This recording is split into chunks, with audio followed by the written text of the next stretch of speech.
plenty of time for us to pause where we need to and to be succinct where appropriate. We, of course, now going to take the third and final reports from academies and consider issues regarding finance and performance. We'll note our partnerships dashboard. We've obviously got apologies from John today. We'll note our audit assurance work, and there just is some approval work to do there from the Chancellor Funds Committee. And we'll finish with any governance issues, which certainly is the annual security reports that Mark will be bringing to our attention. They're being certainly when we started, no other business, but of course if anything arises, that's fine. So we settle down, and we're ready, and we're refreshed, and we'll get into finance and performance stuff now. I'll give it the same manager and give you the other two. So Julie, with you. Okay, so we move to the really exciting bit of the agenda, and I've got my two experts in the room with me for further detail. So you have got two alert, advise and assure reports from our May and June meeting. The June meeting took place on Monday, so we're a little bit late because of annual leave. You've got two full reports, and I'll let you read those. That she'll pull out the points, but there's a couple of things I just want to talk a little bit more on, and I'll keep those brief and then pass to Saj and Matthew. So in the alert section, probably fair to say, first of all, is the 22-23 financial year is now over the line, delivered the plan. So, you know, a fantastic result by the finance team and the organisation.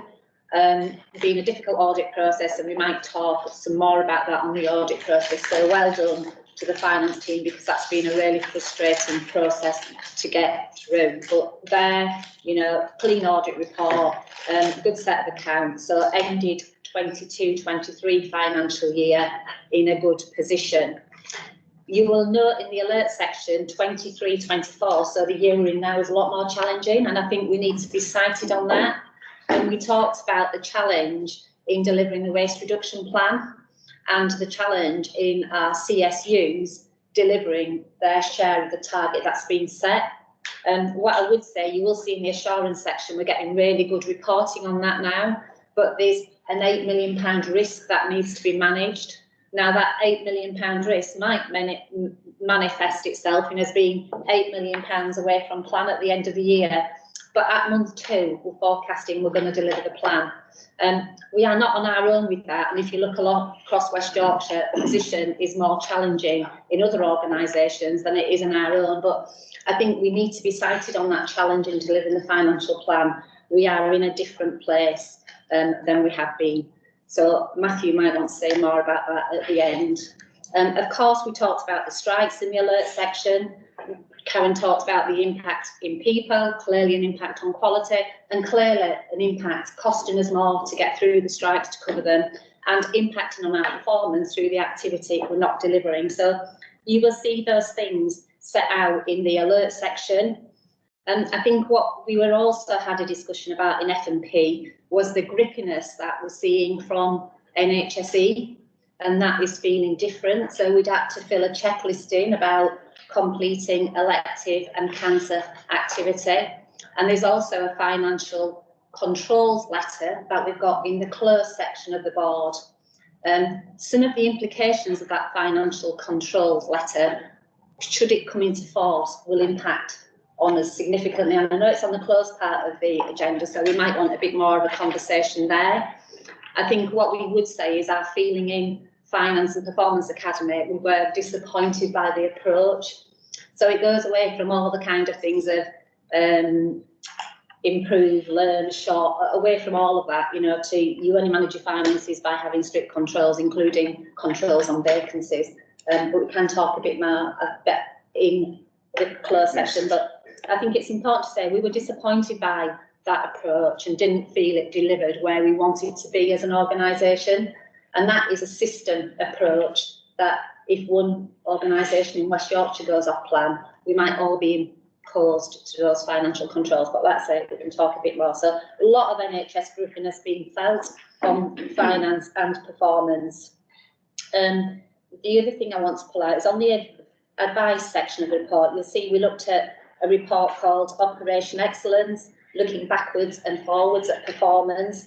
And it was a fantastic report. So usually we look at either cancer, urgent care or elective transformation stuff and what's happening to improve our performance targets.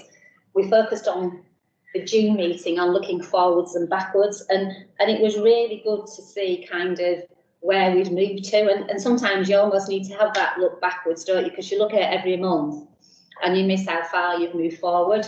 So we had an aspiration in 2023 to reach the top quartile performance for our 9 key performance indicators, and what the report demonstrated, we did achieve that top quartile performance for 76% of the year compared to 44% in 2021-22. So a marked improvement, given the disruption with strikes and everything, but a marked improvement on where we are with performance targets. And again, you can see the detailed numbers in the performance report, but almost instead of doing that incremental look, really need to have a look backwards.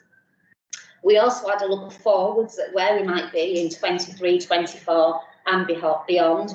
And we had a conversation, Saj guided us with a conversation about should 23-24 financial year be about sustaining our performance.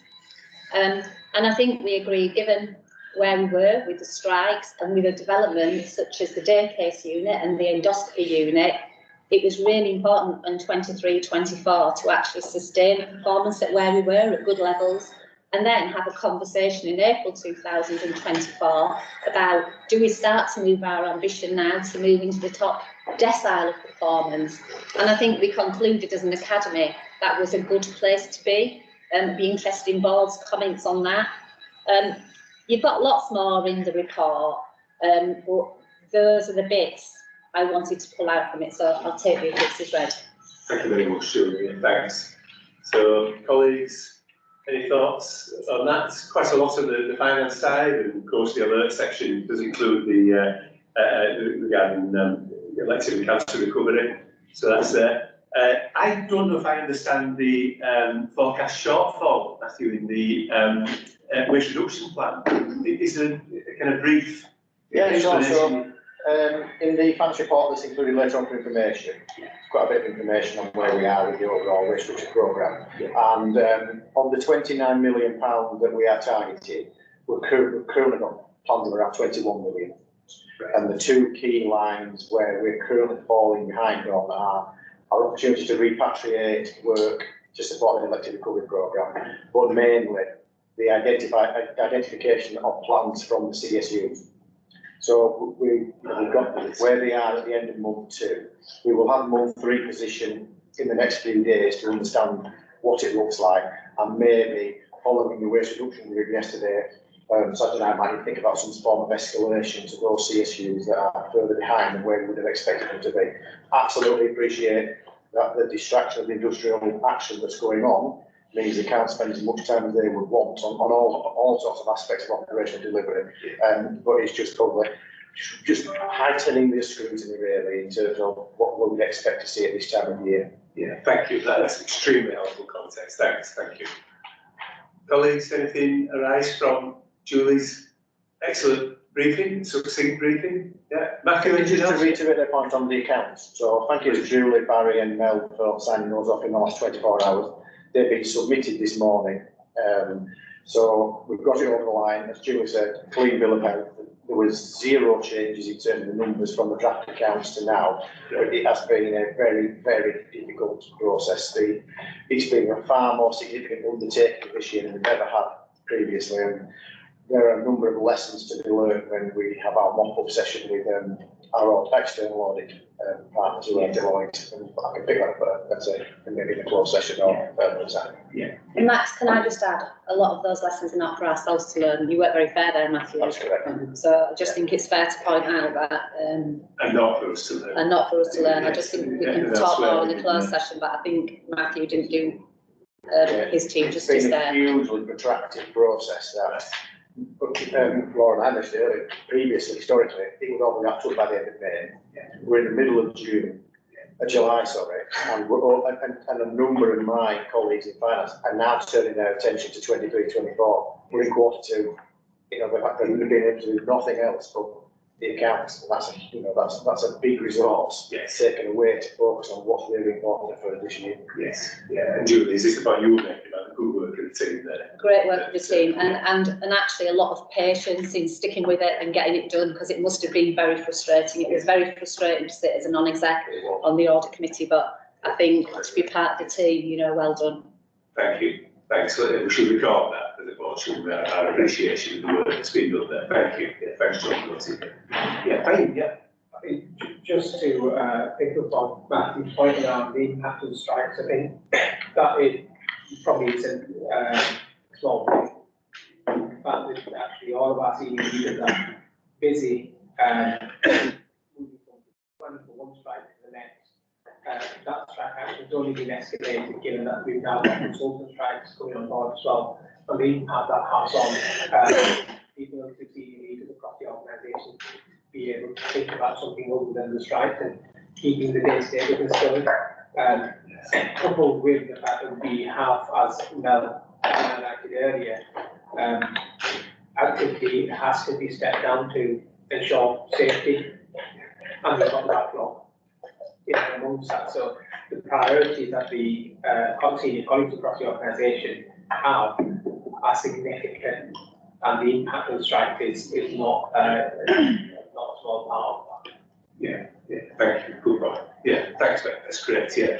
Sarge, I ought to just give you an opportunity. I think Julie made a good point, and it's in the report about your discussion, the discussion led by you.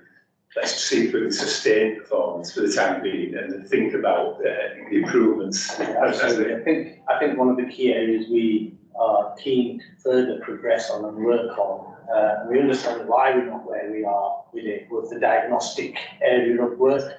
And it felt reasonable given all of the turmoil that we've got at the moment with industrial actions and everything else that's going on coming out of COVID, etc. For us to set our stall high in terms of saying we want to sustain this top quartile performance, stabilise, and then move to a position of top decile performance, aligning ourselves to when some of our key initiatives like St Luke's Daycase Unit comes online, which we're making really good progress against. So we're hoping that by April of next year, that's online as well. So hopefully acts as a springboard in terms of giving us the ability to really push ourselves forward. What's great is that actually a lot of what we're doing here now is getting noticed and picked up nationally. So questions around, can we come and see what you're doing? So we hosted a visit from the local NHS England regional team who wanted to, and the next team, North East Commission Support Team, to come and have a look at how we were working, what we were doing in terms of our command centre, how we operate with our MAID team, the multi-agency integrated discharge team. So we hosted a visit for colleagues from there. So I think the fact that we are improved, but actually improved and sustained in what is a very challenging period of time, is becoming noticed, is being picked up.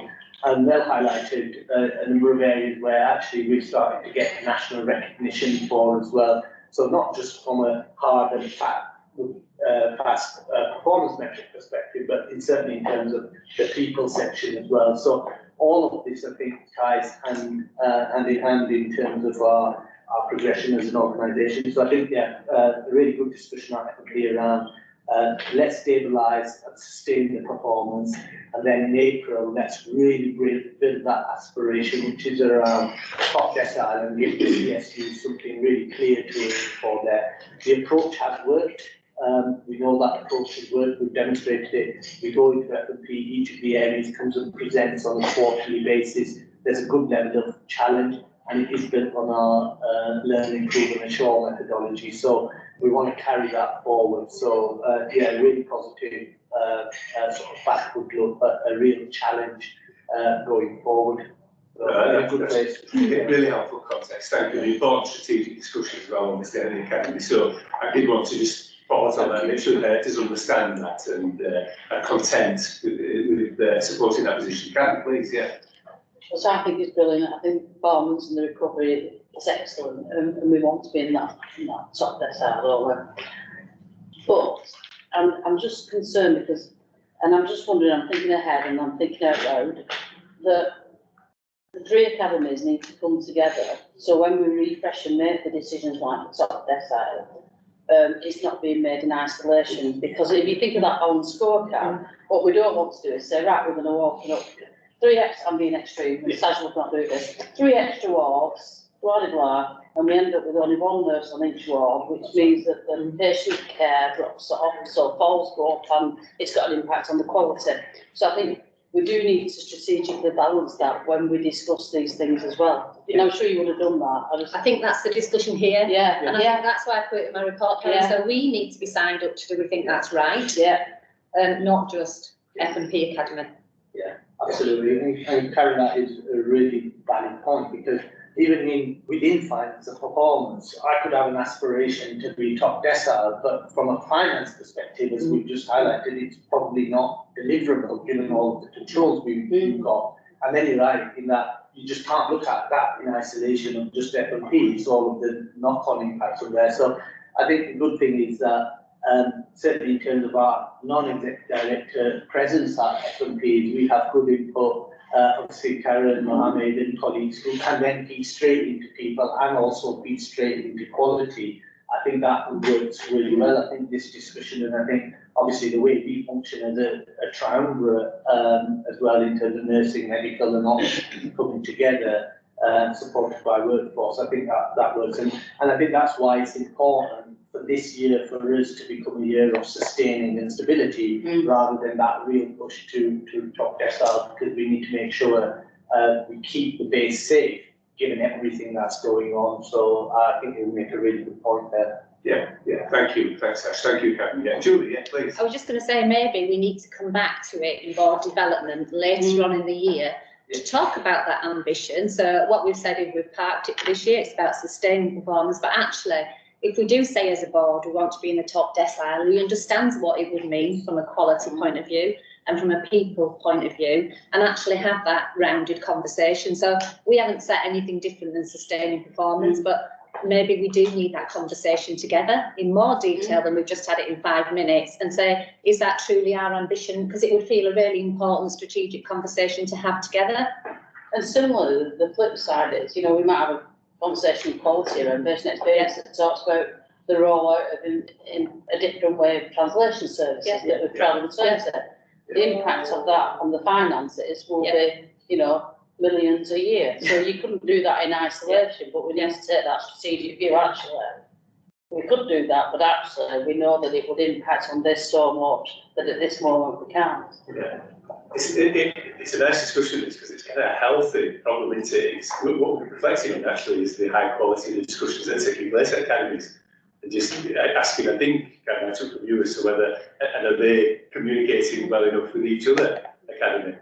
For the implications of decisions being taken. Yeah, I think it's more of like, we're the board, aren't we? Yeah, we come together, and it's that strategy bit, and what do we aspire to? But and again, that I think keep doing that. It's a pyramid with a balanced scorecard on top of it, because we need to be aware of all aspects, because each one will have to do that. Well, without doubt, it's ultimately here. But I do want to give some authority to us to better talk to each other and say, right, maybe we're thinking this. So stabilise and sustain is actually a really good news message from a people perspective, because they're under significant pressure. We've got a waste reduction programme. The foundations are really shaky, so they're not improving on a stable foundation across any of the areas. So there is a real positive message in here to say, look, we hear you, you're under pressure. What we want to do over the next year is sustain great performance and stabilise. And then at a point in the future, we can start talking to people about what more can you do, what ideas have you got for us to become more efficient and effective. So we sort of need to capitalise on that, because we're not adding more pressure to the pile. We're asking people to perform as they are now, while we get our ducks in a row from a financial perspective as well. So I do think it's a good news message for people. Yes, and the board have endorsed that position. So I'm not dipping. Let's keep up what the improvements we've made, and then we'll work towards the projects that are coming in place. But we're not too good at communicating that. We're a bit shy. And actually, we should be out there with that kind of message. Thank you, Kat. Okay. Important message for council governors as well, next week. Yeah. Thank you. Okay. Colleagues, anything further arising from the general work of the finance and performance teams during the last couple of months? No? Shall we move to the next item? Let's do that. Partnerships dashboard. So we've got, obviously the dashboard is with us. Normally John would talk us through, but people have had the chance to see that. So I just ask whether, clearly it's just to note, but shall I just pause for a second to see whether anybody has spotted any gaps or issues or thoughts that they would wish to raise regarding our working partnership? I think our partnership work has emerged in all our discussions today, really, hasn't it? There's been a lot of that. John would always tell us that, Max, wouldn't he? If John would hear, he would say we've heard it throughout the agenda, wouldn't he? Yeah, we're reading this bit there, right? Yeah. No, but there's been some good points made about, and you guys will know this about what's the impact, what's the implication for the system. Yeah. So I like that. I think we're doing that. Does anything arise in there that anybody would wish to raise in particular? No, are we content to note that and to hope that we are playing our part as we should in the development of our partnerships? Thank you, everybody. Moving to section 4E, audit and assurance. The report from the chair of the audit committee is, well, I'm trying to remember now. It's shown as well, isn't it? On the, I was going to do it, Max, if that's Is it good okay. if we say thank you, Julie? Yeah, because you took the last one, didn't you? Yes, Yeah. yeah. So Barry apologised for not having a written report here. It was just timescales before his leave. Actually, Barry did chair it, Max, but didn't have time to write the report, so he did chair the meeting. Yeah. So you were speaking today. yeah. So Barry's actually told me what I'm talking about, so I don't want to kind of steal his thunder. So key points, draft accounts 2023. At that point, we were still in a position where they hadn't been signed off by audit. The draft ISA 260 wasn't available. Matthew's updated on that. They're across the line, and we have got a clean bill of health from the ISA 260. Really important to say, really good internal audit progress report. All audits that we've seen have got high or significant assurance. Now, I work on other boards and you don't see that. And even our internal audit team have said, you know, how good it is to see those reports with high and significant. We got an internal audit opinion with significant, and we did ask what would you do to make it high, because we couldn't understand why it wasn't high. What she said is you never see an high one and they'll never give a high one, but she did say, you know, what a good view they had of BTHFT from an internal audit perspective. Good progress on internal audit recommendations. It talks about execs being distracted by recent industrial action, so still a bit of work to do on closing down those internal audit recommendations, but Matthew did take us through what the organisation is doing through the executive management team to make sure we get those signed off and finished off. We've now got a final end of internal audit opinion, significant assurance, good progress on the counter fraud annual report, all greens on counter fraud standards, apart from one amber where it wasn't currently possible to achieve green. Annual governance statement has been considered and approved. Assurance regarding key IT systems and key data quality. We've been doing lots of work as an audit committee with Paul about this, about how we get that assurance. I think we can see that work progressing now. It's been a bit at a standstill and it's something we've struggled with. I think a lot of organisations probably struggle with this, but it feels that work is progressing now and moving forward. Assurance regarding third parties that deliver key functions to the trust. So every year you've got to get where parties deliver things like ESR and things, EPR, we get internal audit reports from them. At the moment, we're still awaiting reports from EPR, the District Care Trust payroll and Shared Business Services report. I don't know if any of those have come in since, Matthew. No. And we noticed the scrutiny applied to the draft annual report, and we signed that off, and the final version was considered at our June meeting. Academy annual reports, the reports were noted and the assurance provided. So that's a summary of the audit committee meeting, and Barry apologises for not being written. No, thank you very much, Julie, and he had paid me the courtesy of letting me know that you would report, so I appreciate that, thank you. And did tell that he would advise me if anything else came to mind, it hasn't, so clearly. The work has moved on in a much better place than we were then. Good, thank you. So we're of course asked to note the report of the chair of the audit committee and the briefing from Julie. Are we content to do that? Does it raise any questions in our mind? No. Okay, thank you very much, everyone. And moving to item 21, in a similar way there, my thanks from Barry to thank you, Julie. My thanks go to Alta for stepping in and chairing the charity committee on the 4th of July while I was sunning myself in France. And we have the report of that meeting, and there are 3 asks of the board at the end. I'll read those out and then turn to Alta to see whether he wants to mention anything further. So we have the report of the chair of the audit committee on the day, and the ask of the board is that they approve the following 3 recommendations. So colleagues, number 1 is that the charity appoints an external auditor in line with the Charity Commission guidelines that provides more value for money. That's number 1. Number 2, where possible and in line with Commission guidelines, the charity's external auditor carries out an independent examination. Where it's not possible because gross income exceeds 1 million, an audit will take place. So that's the second one. So the charity's external auditor carrying out an independent examination. And the 3rd recommendation is that the final decision on the appointment of external auditors and type of audit work is delegated to that committee, the Charitable Fund Committee, which of course normally would be chaired by myself as chair of the board.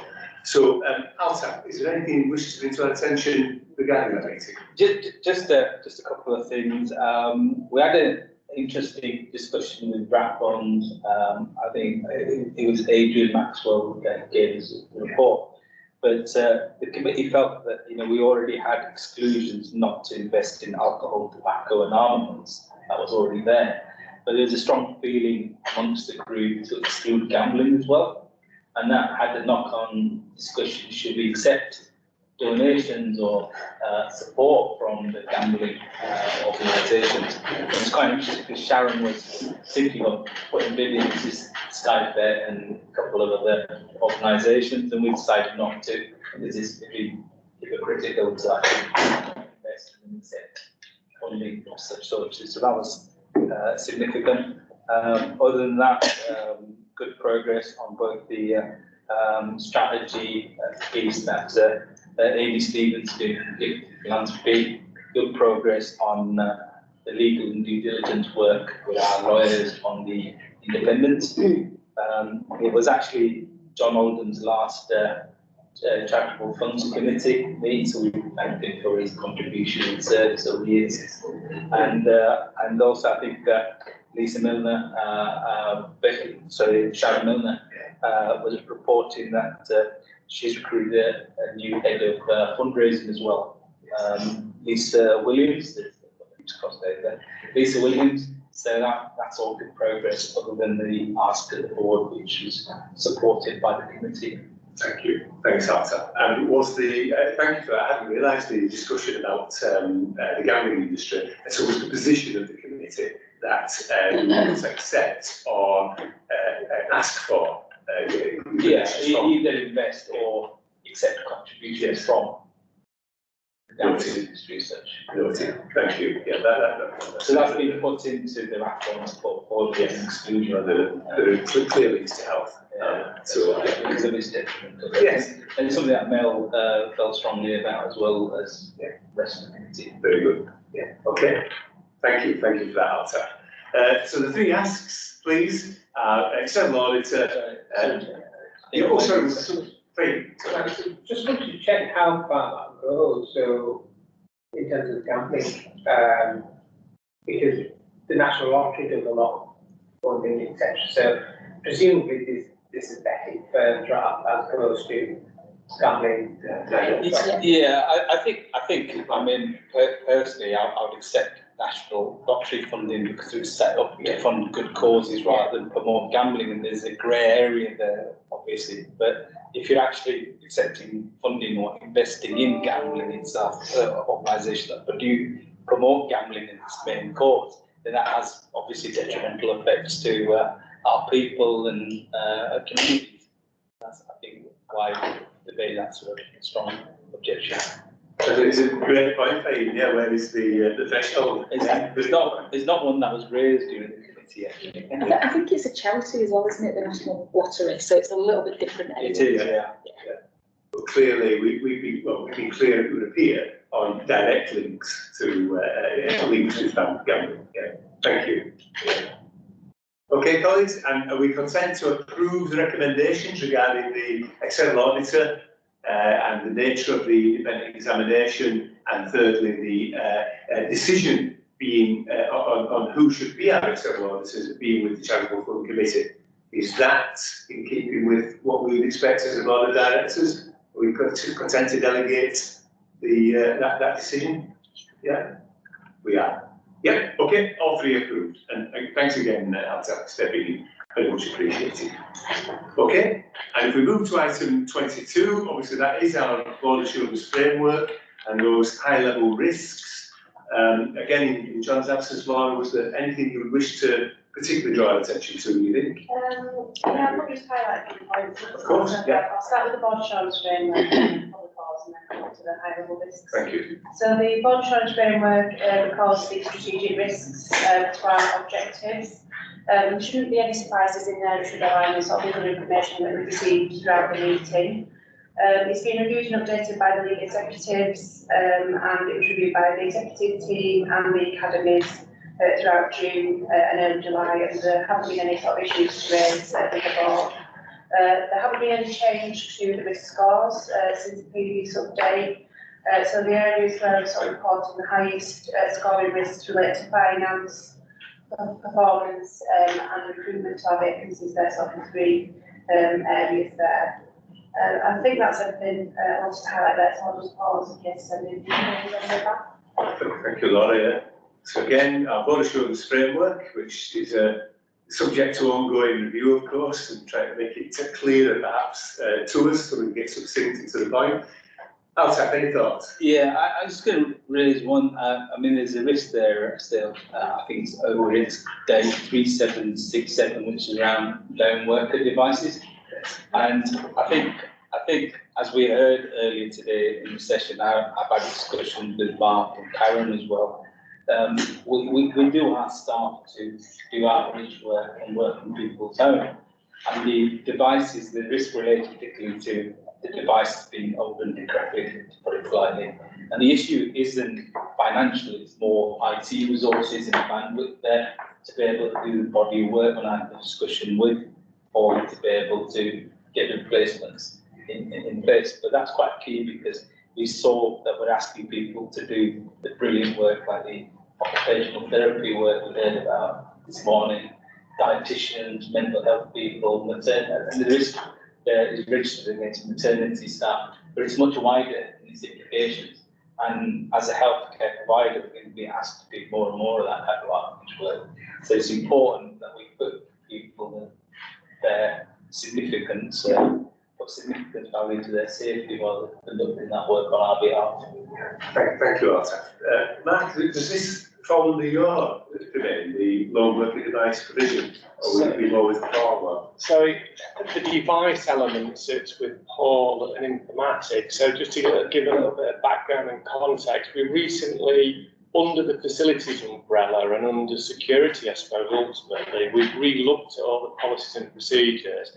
The lone worker policy and procedure does fit under that umbrella, but the device component sits within informatics IT. So what we've done, we've rewritten very recently the lone working policy because there's a hell of a lot more in it than just the device bit, one component.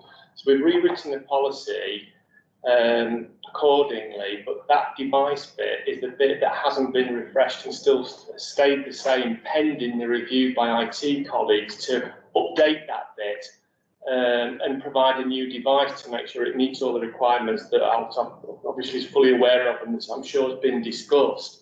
So I know that that's being looked at, but what we didn't want to do is for that to stop the policy, if you want, becoming out of date and all the other good things that are being done, being prevented from happening. So we've launched and refreshed the procedure and the policy, but that bit of the policy, if you want, is still undecided. And I think, as you're alluding to, Alton, that's something that I think, and I know in terms of the risk, is something that I know is now down for September or October time. So clearly a time delay in us being able to get that piece of work completed, I think it's fair to say. Right. So it's still a live risk. Yeah, okay, Matt, thank you. Karen, cheers. I mean, this went on in relation to maternity services originally, and I challenged Sarah, I said, why is that risk still on there? Because they got a trial of a new device, I think, before Christmas, wasn't it? Yeah.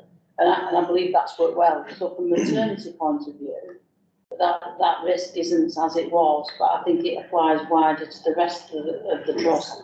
So we've rolled out a new solution to one group of staff, but as Mark rightly says, it's how you then do it wider, and if it's the right thing to do it wider. That risk has moved on. It's not that nothing happened, but it's just bigger than it was originally thought. It might be worth having a chat with Paul, and I'm happy to do that, about just rewording and refreshing the words of the rest. Okay, well, that's very much appreciated, Karen, thanks. Yeah.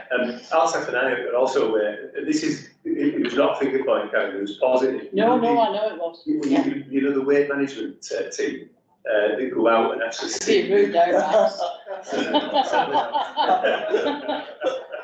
Certainly not. Nothing to do with yourself. No. I went to visit them. And they were fantastic. Actually, I'm blown away by the work they do. They're going out. All their work's remote, Yes. and they're terrific. And one of the things they raised with me, it was not the person who visit, was that low work devices, they don't seem to be working well, and rather like Alsaf said. So if you're offering to perhaps try and pick up on that, I would very much appreciate that, the review of the risk and the progress with it. Yeah, I'm offering to prompt Paul. Yes, I know. But please do, because I think. I will do. And as, hey, we're in a partnership and outside these walls working out where this is not going to go away, this kind of security issue. And Matt's right, right, there's more to it than just the devices, but. Matt, did you want to come back? Yes, I think just to add to what Karen's saying and what we're suggesting, and knowing when we did the review of the policy, and I'm saying this probably just to assure board a little bit, that the device element was kind of the last resort. The policy talks about all the other, because this is so wide, systems and implementations and models, and it suggests all sorts of things that could be put in place, double knots, double rings, buddying up, blah, blah, blah, blah, blah. The device element was the last resort. Everything else has been explored. There's nothing else. We need a bit of super technology that can do this. So I think it's fair to say, just because we haven't got the device doesn't mean that we've got lots of lone workers that are unsafe. It means that, yes, we've got a lot of lone workers that can follow the procedure, hopefully put lots of different options in place to keep safe. But if those aren't appropriate and it does need a device, then I think we understand, and that's why it's on the risk register, that if it comes to that, then that bit of it isn't as robust and as good as it could be, because it's risk registered and we're looking at a new device. So hopefully that puts it in perspective. Yeah, in that example, superb team, they do work alone and going into people's houses in order to work with them and the families. But I do take your point, and there's more to it in terms of security management. Thank you. I'm not suggesting an action needs to be raised, but I think if we can note that Karen's offered to just pick it up with Paul, that was mentioned above. Yeah, the ETM is due to look at this again on Monday, because we're sort of into the next cycle now, so we can maybe request an update. Well, I think people are going to Paul's deputies will be there, so. Yeah. That's appreciated. I'm actually. Yeah, no, great stuff. That's smashing. Thank you very much. At least we have the deputy in place now. Yes. Yeah, no, thank you for picking up on that. That's great, yeah. And was there anything more on our risk register? I was just wanted to point looked at, Max, we've changed the format of this paper slightly, sorry, people probably already heard me talking about this, but I think we had some feedback from ETM and we wanted to align it more with the reporting that's presented at place and ICS level as well. So we brought the information that was previously in the movement log, that's now in the cover paper, so that's easier to follow. We've also got the risks on the report item, risks on the page report, yeah. So that presents on the overall position in a more visual way, so I hope that's helpful to the board. And we've also given a bit more detail about the number of changes to the target mitigation dates as well, just so the board can track those through. Just the other things I wanted to raise, we had a couple of new risks accepted last time. I won't read those out, so they're on page 3, and 3 risks which reduced into 4. And again, these have all been presented to ETM and the relevant campaigns as well. And we'll talk and agree with the decision. Would you like to just remind us, if you can, in a word, what area of our business are the 2 new risks? Word for each. Yeah. We don't need to describe them all. Yeah, so one is relating to the management of operational pressures, and that replaces the previous risk, which I think was focused around COVID. Group pressures obviously moved on there now, so it's talking about pressures due to ongoing high demand and COVID backlogs. And the other one was around a risk of children deteriorating or coming to harm due to lack of staff capacity to manage an increasing caseload. Okay, yeah, which people have talked about, haven't we, at a couple of board development sessions and things, so thank you for that, that's helpful or appropriate that it's there actually. Yeah, great stuff. Okay, colleagues, our board assurance framework and our risk register. Anything else arisen that requires discussion, comment, thought? Are we content to note them? Yeah, and consider them an accurate reflection of probably where we are? Yeah? Great. John, yes, just take one more as part. I think the narrative on the risk is really, really helpful. Yes. The explanation, I really welcome that. Well said. Very good. Yeah, well said. Thank you, John. Yes, I agree. Yeah, endorse that. Yeah, thank you. Okay, guys, happy with that? Yeah, right, done. Okay, so that's our audit and assurance. Thank you. Thanks for those, Julie, and for Alta for stepping in where necessary and reporting as required. Shall we finish our business then with the governance section of 5, which is Mark's opportunity to bring to our attention the annual security reports, which of course include them. So people will just be talking about the working devices, but violence prevention and reduction standard. So Mark, what do we need to think about? Yeah, thank you, Chair. So yeah, just to probably just position this paper. So it's here for assurance as part of the NHS standard contract requirements. We have to do it, and I think it's important to say the report's been done in a period where we've been, I call it, moving out of the COVID period into what I suppose we'll say business as usual. I'll take the report as read, but probably just to pick out a few key areas. So the report now includes violence prevention reduction standards, which we have to report as the contract. So that's now embedded in this, which is why it's a board late, if you want. And of course, that was why it was important to do the board development session last time round to update on what's known as BPR now, because it's mandated. I think the report also importantly points out the security view that's been taking place over the last 4 or 5 months, which is now concluding, is going through the governance and ratification process that will ultimately come to planning committees, a range of which will position our security service and look at a range of options and opportunities that we have for it. I think also the report talks about kind of targeted priorities surrounding prosecutions and supporting staff on challenging behaviours, abuse, assault, violence and aggression, etc. And the target that we've been in terms of the crime really just around mainly car crime, which I appreciate has been an ongoing thing, but it has continued during this latter COVID period, sat-navs, CAC converters, bike thefts, etc. So those are all detailed in the report, and I think importantly it identifies the proactive work being done around all the key work streams in managing those and ensuring the ongoing safety of the site and the environment. The report tables the security assessments that have been done, and there's a lot of detail in the report of the assessments, and what you'll find in the report, it tells you what's been assessed, what the issues were and what's being done about all of that, which I think is very helpful this time round. It particularly identifies the areas of violence and aggression, theft, car crime work, BPR standards, the police support that's been ongoing and very, very helpful, and importantly the 23 to 24 security work plan. So that's all in the report, and the appendices, which is what I've just reeled off, give you all the metrics, the stats and the numbers. But probably most importantly, I think what I pull out of this from my team is the improvements this last year, that things like the behaviour warning letters and the withdrawal of treatment, challenges have had that we've now issued to people that have come into our organisation and not been very pleasant, I think it's fair to say. The ongoing work around supporting police prosecution and that follow on through, because we know that's been an area where lots of things have happened, but staff have been afraid and shy, for want of a better phrase, to want to help take that further. And we're really pushing on that, and there's been a lot of focus on that. The ongoing capital support that has been continual, but now quite conclusive in a very robust CCTV and access control system across the site. Obviously the violence and aggression that I've referred to, the abduction alarm improvements that have been made, and I think the continual improvements with the working together across the piece within Bradford with the police and other local services. So a lot there I've mentioned, I appreciate. They're all in that report, and I'm happy to take any questions if there are any. Thank you, Mark.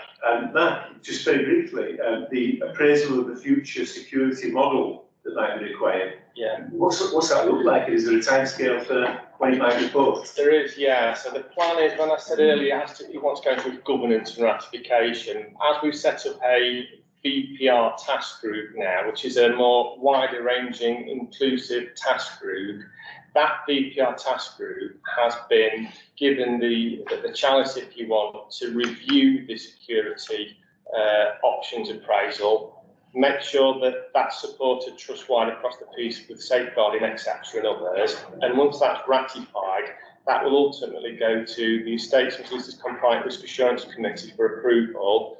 And ultimately that will then go to the Business Case Review Group and Planning Committee as a business case. So what that's effectively saying is the review has identified concerns and areas around security, personnel, management, leadership, 24/7 cover, supervision, etc., and posed a range of opportunities that would be available for consideration, and with specific focus on key areas like ED, outpatients, theatres, etc., where we know, and some particular wards where we know we've got some concerns and challenges. So it's basically building a portfolio to say this is our current model and this is how it works. Actually looking at the range of improvements we could make, it looks like A, B or C, we could basically say gold, silver, bronze. To do that, it would mean this is how it would operate and work, and of course these are the commercial costs that would be attached to it if we wanted to do that. Risks assess it and puts all the options into an appraisal document. So a really good piece of work, and will give us a line of sight of where we are and what we could do if we wanted to. Expected roughly? Timeline wise, I think it will probably come around August, September time. Yeah, yes, it's imminent. We just needed to go through all its process, so everybody's had a fair opportunity to review it, look at it, hopefully agree with it, and then I think it then becomes a formal case that we put into ultimately planning committee. Thank you, thanks, Mark. And might it include a financial challenge? May there be a funding? It looks at the service and suggests we could do this for this, this for that, and that for that. And it's all about risk appetite, I think, and understanding what we've got and what we could do in terms of doing things differently.